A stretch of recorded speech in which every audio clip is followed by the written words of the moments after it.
leads contacted within an hour were 7 times more likely to be qualified leads than those who responded after an hour. Wow.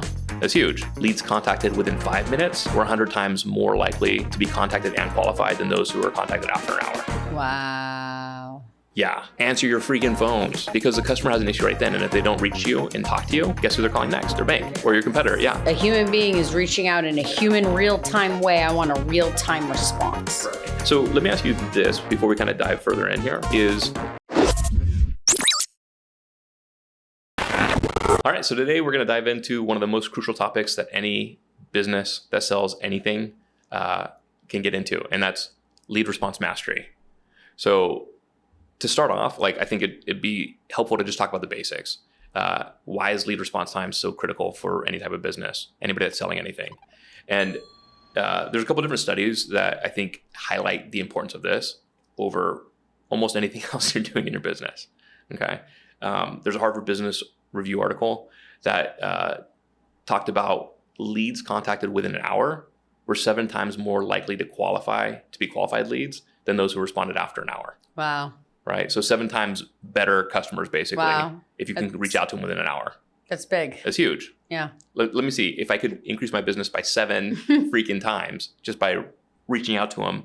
Just by calling my customer. Yeah. But the faster you do that. And then there's another study by InsideSales.com. It talks about leads contacted within 5 minutes were 100 times more likely to be contacted and qualified than those who were contacted after an hour. Wow. Yeah. 100 times more likely to be qualified and contacted. Because that's the other thing is sometimes you reach out to somebody, but they don't respond back, right? And why is that? Because they're going to go down the rabbit trail. They're looking for a solution. If you reach out, you were talking about reaching out to somebody and if they didn't respond immediately, they didn't answer their phone. And that's the other thing. We deal with this all the time. Yeah, if I call someone and they don't answer my phone, I picked up the phone and I called the next person that the Google told me was their competitor. We talk about customer service stuff all the time. Right. Answer your freaking phones. Mm-hmm. Why? Because the customer has an issue right then. And if they don't reach you and talk to you, guess who they're calling next? Their bank. Or your competitor. Or your competitor, yeah. Yeah. Exactly. So whether it's on the front end on the sales side or if it's on the back end for customer service side, the speed of response is critical. Mm-hmm. Critical. So what I'd like to kind of do from this point, I think it'd be good to talk about some of the key metrics around lead response times. This is something that I think it's available in most people's systems to track, customer service side on the back end. Are they answering the phone? Right. Right. We can track those metrics. We know exactly what they look like. We have data platforms that are providing that. We put together, KPIs where we can see. To the half a ring. Yes. Right. Because it's a big deal. It's important. It's important. So that's on the back end. But then on the front end, you've also got, is somebody answering your call when they're calling in as a new lead or prospect? Right. And if you're not, maybe that's not the end of the world, but how quickly you respond to them. Do you acknowledge it? Do you have any system, any flow that brings them into your sales process to engage them? And I think that's probably the thing that most people may not really spend a lot of time thinking about what their customer experience is, right? Because your customer is going on a journey to reaching out to you to begin to engage to see, is this going to be the company that I work with or do I find somebody else, right? And so when they're reaching out, they're interested, they're ready to make a decision or they're moving in that direction. And so you're either going to pull them into your funnel or push them into somebody else's funnel just by whether or not you respond and how quickly. I think it's something that's somewhat easy to do. You can see how many answers you get and you can track, what's your average wait time. You can track all these different types of metrics that are in phone systems. I think you set that up a little bit more typically, you work with our clients on the customer service side a little bit more than I do on that. But, every system has a phone reporting platform. Mm-hmm. And so not every system, not every system. Fair. But you need to only use systems that have a phone You should only be using systems that do. Right. So let me ask you this before we kind of dive further in here is when you're looking on the customer service, just on the back end side, what are the key metrics that you're measuring specifically that are telling you this is a problem here or something we need to adjust or change?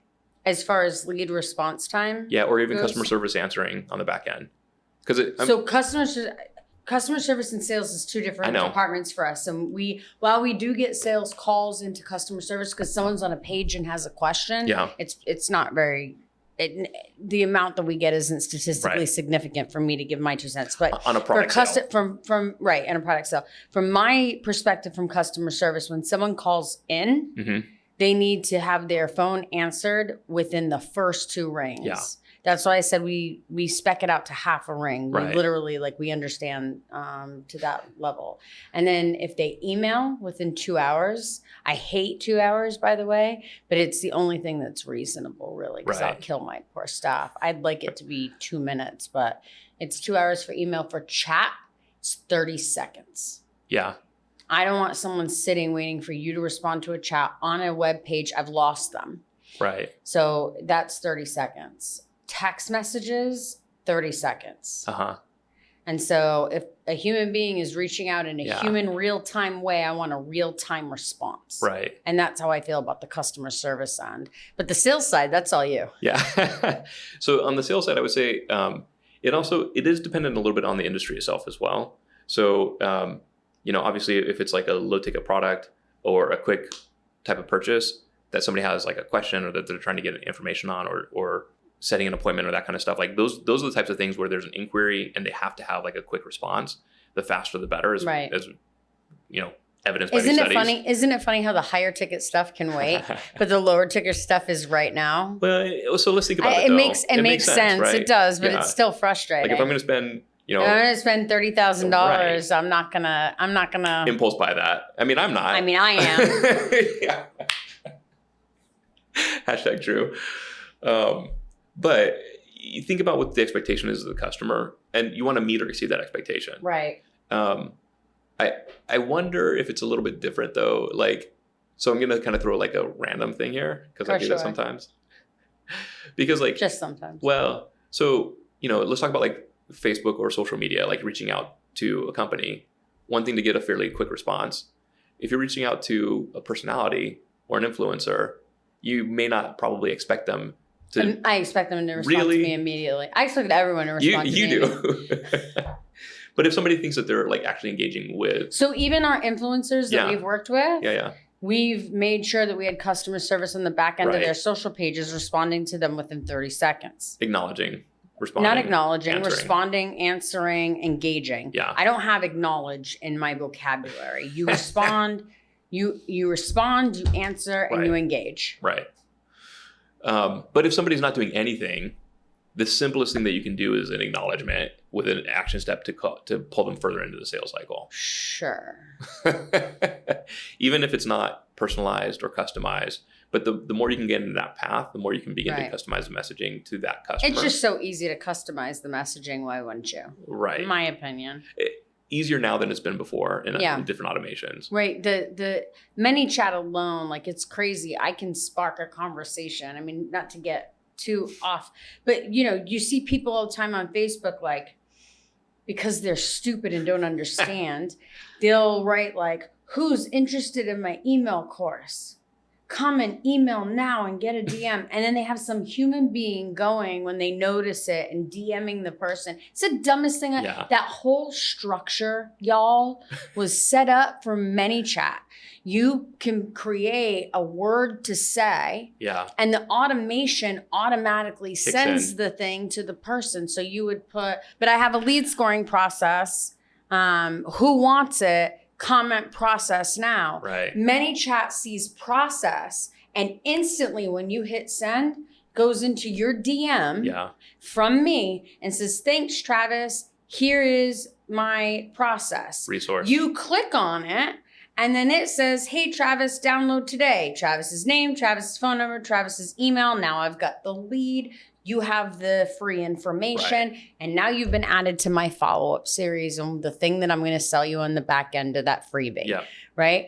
So it's the ability to respond to leads has exceeded every possibility of 10 years ago, of 5 years ago, of last year. Yeah. And it's such a time to be alive. But no one's doing it, even though 5 minutes means 100 times more likely. Right, exactly. Well, and so this is the thing is like, if you're not doing anything, any type of automations, any type of lead scoring, any type of like speed to response time. Dude, hire someone offshore for $5 to $11 an hour Yeah. to just be messaging on your behalf. Even so, So cheap. it almost- But by the way, automations. yeah. Well, think about it. Like, no matter what size your business is, Mhm. almost no matter what size your business is, if you're actively generating any type of leads, and you spent 5 or 10 grand to hire somebody to build out a few different automations, It's not even that much, Travis. this is my point. Like, This is my point. reasonably a small business, $750 to $1,500 will get you well on your way to Having some things in place automatically. having not only lead response in place, but also having customer journeys automated, and also having customer ongoing engagement automated. Right. Right. And so Right. the dollar amount that you're talking about is a massive corporation. Sure. So like it just doesn't make sense, because Right. I literally said, and I'm the queen of don't hire people, create a process. But I literally said, go ahead and hire someone rather than. Yeah. Like, better to build out your process. But literally, it's better to build out the process, Right. and it's better to bring in an automations expert. And right now, it's a trend, so we got a ton of them. Yeah. We literally have a ton of them. So it just makes tons and tons of sense to get your leads in your ecosphere as quickly as possible. So let's talk about that. Okay. Now I've reached out to my lead from whatever method. I sent them a bottle in a telegram. I sent them a message in a bottle across the ocean. Perfect. Carrier pigeon. I prefer the owl from Harry Potter. But I mean, you get the point. I've gotten in touch with them. Now how do I turn my lead response time? How do you capitalize on it, right? How do I capitalize? How do I make it mastery? How do I Yeah. take it from bare minimum to mastery? So again, I think spending time on driving and drilling into your customer experience through the whole sales cycle, right? Because it's one thing to go like, okay, what are the steps in the process to get a sale and onboard a new customer or make a transaction or whatever. It's another thing to look through that from the experience side, and like, how can you enhance that experience through that process to optimize that? Increasing customer satisfaction in the purchasing process itself can increase the customer lifetime value pretty easily, right? Because they've engaged in a way that was their method and preferred method of communication. Like, somebody, if all your automations are set up for email, and your customer never checks their email, but maybe once a month or once a week or whatever. We have that problem, don't we? We have those people. And they prefer to text. Right. We have clients that they're using text platforms all the time. Yep. And inviting people to text their personal cell phone so they can get engagement. Right. And so inviting people to respond in the format that they want, but so that you can deliver that customer experience, and with the purpose of always bringing them to the next step in the process. Mm-hmm. So thinking through that critically, thinking how to enhance that experience, thinking how to just get them to respond, to give you information that you need to keep them moving down the chain. So everything in what we've just talked about all boils down to speed. Yes. And so what I'd love to invite everyone to do is take your sales to delivery process. Yeah. And get with a friend that doesn't know your space. Yeah. Get with who does not know your space. Right. So perhaps you have a good buddy who I have no idea where I was going with this, but just someone who isn't in your industry. Right. And I mean literally not in the industry. If they're selling gadgets and you're selling supplements, that's in your industry. Right. So go outside of your industry and have them go through your entire sales process and then the onboarding process. And then see what was wrong and ask them to take notes along the way. And so I've not done this for our internal brands, and we should. Yeah. I've done it for client onboard. Of course I have. That makes total shoemakers sense. kids. Yeah, I know. So I'm sorry. But I found massive misunderstandings, complete lack of decent communication, because we understand what we understand. It's kind of like if you walk into the hospital and a doctor walks up to you and says, "Hey, Travis, your wife Sherry, she had a minor myocardial I can't talk. A minor myocardial infarct, and we're gonna have to keep her overnight." What does that mean? Yeah. Something with her heart. You're fucking terrified. You're terrified, right? Yeah. You're scared out of your mind. It's a minor heart attack. She's going to be just fine. But because they speak a different language than you do, if they don't speak your language, then you don't know. And because we've been speaking our language for so long, we don't even realize it. So having someone go through your sales to delivery process, I just recently, we just launched a book, and I'm super excited. We just launched a book, but when we were going through the process of hiring a publisher, I got really, really close. And then it was terrible because it was like, the communication was so broken from one person to the next because they spoke different languages. The sales guys didn't speak the language that the editors spoke, and the editors didn't speak the language that the publishers spoke. And I felt anxious and awful throughout most of that process because no one was telling me the same thing. Right. And I was frustrated. And it finally took the owner of the publishing company that we ultimately went with to get on a call with me and take over our launch for me to feel comfortable. And then after the final call I had with him, it wasn't that they were telling me different things. They were always saying the same thing. But how they communicated it. But how they communicated it was so different. It left me uneasy because we're not talking about a little bit of money here. Right. And so having someone go through your process and really like, how long did things actually take? Because it's about responding to the lead as soon as it comes in. And then it's about keeping that lead engaged all the way through, them being delivered your product. Not from most people stop the second they get the money. But it needs to continue through because they can still get their money back until they get it delivered. Right. And I think that's crucial in the whole thing. So action steps? Yeah. So I would say one of the first things that you should be doing is looking at your current technology stack to just see what's available that you're not using. Right. I mean, that's probably the simplest thing that you can do. Right. Whether it's like you were saying, like ClickUp or Close or a CRM that you have, Go High Level, or any of these things. And so let's just talk about those really quickly. So Close is a platform that... it does email, text messaging, and social media posts, I believe. But basically, anytime an email comes in with contact information, it automatically creates a new contact in the database. And so then you can set up automations or all kinds of other responses or your whole sales process within that platform. Okay. And then High Level has its own sales. I think what is that called? Is that what do they call it? Is it pipeline? Pipeline. Yeah, so your sales pipeline. Your sales pipeline. That is a whole segment in your dashboard for that. And so you recommend keeping your leads this is probably for services, communities, masterminds. What about for product owners? What are they doing with their leads? Like direct response or e-commerce type of product owners. Sure. Okay. So I'm in Shopify or I'm in Sticky.io. What do I do? Yeah. So a lot of those systems already have, a lot of those are designed to have flows that are available within them and automations that are already supported. So this is what I mean. Like, look at what you're currently doing and then...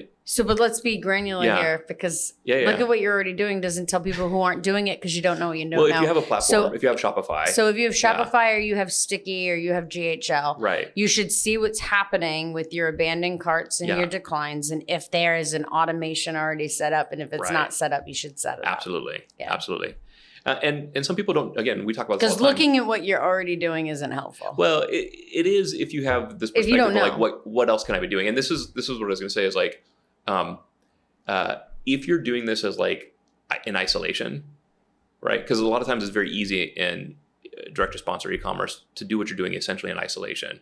But there's a huge value of community. So I'm going to suggest like beyond looking at what you're currently doing, reaching out or finding or developing or buying your way into a mastermind or a group or something where you have a little bit of community about seeing what other people are doing, other businesses are doing. Right. Because I think that opens your eye. Even like listening to podcasts and stuff, it's great because it begins to open your eyes a little bit about. When the podcast host doesn't tell you, go look at what you're doing and actually explains it to you, maybe. Maybe. This is why we're partners. Right. Okay, so just to recap a little bit of what you just said, I just want to make sure that people get the takeaway. Yeah. The takeaway is to go in and view what's happening to your abandoned carts, to your applications, to your contact forms, whatever it is, your book a call, even your book of calls. Yes. Our freaking book a call for one of the companies that that I'm COO for. I never been so embarrassed in my life. The book a call was broken for probably a month. I was like, we got to figure out what's going on with leads, why we're not getting leads. And then sure enough, it had been broke. It was broken. It was broken. It just didn't work. You couldn't book a call. That was the problem. And then there was no way to even contact anybody when you couldn't book the call. It was just stupid. It was a big mistake. And that's because we weren't shopping our own system. Right. So shop your own system. Yeah. Even if you think I kind of think I have my stuff together. But every time you shop it. But every time I shop it, I find something wrong. Like literally every time. Yeah. And I do feel like I really do have my stuff together. But human element mixed with automations that break is a real thing. And so we have on our calendar every Tuesday and every Friday for our customer service team, different people are assigned different clients, funnels and whatnot. But somebody goes and shops those. Right. And so once a week, every single thing has a touch point, but even that's not really enough. Yeah. Yeah. I know we've also talked about building out automations where every touch point in your sales funnel or in your process pings into a database that's tracking then responses so that if something breaks, you don't have to try and figure out where it's broken. Mm-hmm. Right. So you can get response all the way through the entire process. We've had those, like, I think you're talking about Pingdom, right? Yeah. Like, we've had systems throughout, but I can tell you right now, customer service has found issues fastest because of the systems that we have, but this has nothing to do with lead gen. Right. So lead response time, let's just kind of go down. Yep. So some action steps. Number one, have a friend review your sales process. Have them record like on a Loom or whatever, what they're going through, and then talk through what they're confused about, what they feel took too long, what they felt like was too fast. Right. You don't want to be too fast either. Look into your CRM, your customer journey in your CRM for when they decline or when they abandon their cart. Is there something already set up? If so, what is that? Is it enough? Is it fast enough? Is it aggressive enough? Right. Abandoned carts and declines, they should get not one email, but many emails until they buy. The next thing is review your tools and what they're capable of doing as far as automations and reaching out to your leads. So, Travis, you mentioned the Harvard business review study and the inside sales study. Mm-hmm. We're going to link those in our members area. It'll be in our lead response time guide. So they'll be in there and then have links to those studies as well. Great. So you can also grab your manual lead response time mastery guide, I think is what it's called, and a roadmap for sales to delivery process. You're responding to your leads is important. Selling your leads is important. Delivering well is equally as important. Yeah. So we have a quick roadmap for the sales to delivery process in your members portal. And then Travis also created a how-to for lead scoring. So it's a complete process on how to create a lead scoring system within your business. Cool. I think that should cover it. Hopefully you guys got a lot of value out of joining us today. We look forward to catching you next time. And with that, thank you.